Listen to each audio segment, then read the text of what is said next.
her justice. All right, still with me to discuss is trial attorney Holly Davis and investigative reporter with ABC 17 News, Lucas Geisler. And Holly, you know, we talked a little bit before in our previous discussion about this possible other theory involving maybe some other folks committing this crime. I wanted to play that piece of tape there of the closing argument by the prosecution because I thought Tally Smith dealt incredibly well with that theory, that if they had put it forward, which I don't think they did a good job of doing that, even if at all, but she made sure this jury understood this wasn't about somebody else. All the facts point to the fact that she knew the person and they did this in a cowardly fashion. And isn't that the most persuasive argument, Michael? When you've got really, at the end of the day, you're asking the jury, what's more likely?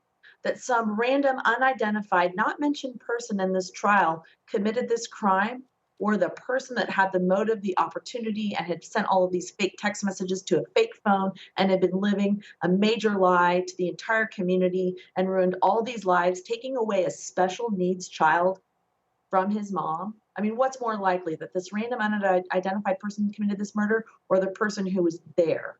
And so the beauty of this prosecution argument and closing argument is that they, in very simple terms, which you've got to be able to do, and it's very difficult, in very simple terms, they walked through that argument. And my favorite part was timed the deliberation, because we all hate this guy at this point in the trial, but we've got to tie it to a charge. And a prosecutor's sole job is to have those jury instructions and those charges be filled out the way they want. So you've also got to spend that time, that closing argument, showing them and telling them exactly how you meet the elements of that crime.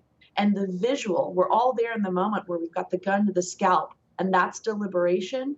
Boom. I mean, case closed. The case was over at that moment. Absolutely. You said it, boom, because it was just devastating because I hadn't even been thinking about it that way until she put it in those terms. So it was really, really, really well done.